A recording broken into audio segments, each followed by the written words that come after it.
సంవత్సరానికి 1,10,000 మంది engineering graduate certificate తీసుకొని వస్తారు. మీరు ఆ పిల్లలకు అప్లికేషన్ ఇచ్చి వాని ఉద్యోగం కోసం అప్లికేషన్ ఫిలప్ చేయమని నేను కాదు, మీరు టీచర్లకు మీకే చెప్తున్నాను. మీరు వాళ్ళని పిలిచి ఇంజనీరింగ్ సర్టిఫికేట్ తీసుకొని వచ్చి మీరు చదువు చెప్తున్న ఊరిలో ఉన్న పిల్లలు పిలిపించి ప్లెయిన్ పేపర్ ఇచ్చి ఒక జాబ్ కోసం అప్లికేషన్ ఫిలప్ చేయమని. ఇది క్రిమినల్ వేస్ట్. వాడు ఇంజనీరింగ్ చదువుకున్న చిన్న జాబ్ కోడు, స్కిల్స్ నేర్చుకోడు. తల్లిదండ్రులు మా పిల్లోడు ఇంజనీరింగ్ అయింది ఉద్యోగం అంటారు, నా దగ్గరకు వస్తుంటారు కాన్స్టిట్యున్సీ నుంచో బంధువులు, మావాడు ఇంజనీరింగ్ చదివింది, పెద్ద పెద్ద చదువు చదివింది సార్ అంటారు. పేరెంట్స్కి తెలియదు కాదు. ఇలా మా చాలా మంది ఉపాధ్యాయులు కూడా ఉన్నారు ఇక్కడ. ఇలా ముఖ్యమంత్రి గారు ఈరోజు హైదరాబాద్లో మాట్లాడుతూ చాలా పెద్ద పెద్ద మాటలు మాట్లాడిండు. ఏమంటున్నారు ఇవాళ? యాక్చువల్గా ఈ ముఖ్యమంత్రి గారికి ఎక్కడ ఏం మాట్లాడాలో కూడా తెలియదు. పిల్లల్ని కూర్చోబెట్టుకొని కూడా రాజకీయాలు మాట్లాడతాడు. స్కూల్ పిల్లల ముందు కూడా బూతులు మాట్లాడుతుంటాడు.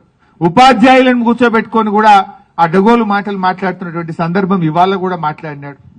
ఇలా మొత్తం ఉపాధ్యాయ లోకాన్ని అవమానపరిచే విధంగా ఈరోజు ముఖ్యమంత్రి గారు మాట్లాడినారు.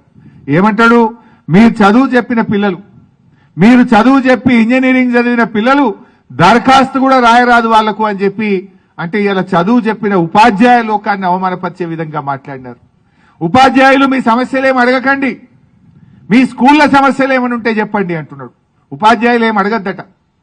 పోనీ ఆ స్కూల్లో అన్నా ఆయన అంటాడు నేను విద్యాశాఖ మంత్రిగా ఎందుకు రాజీనామా చేయాలి అంటున్నాడు.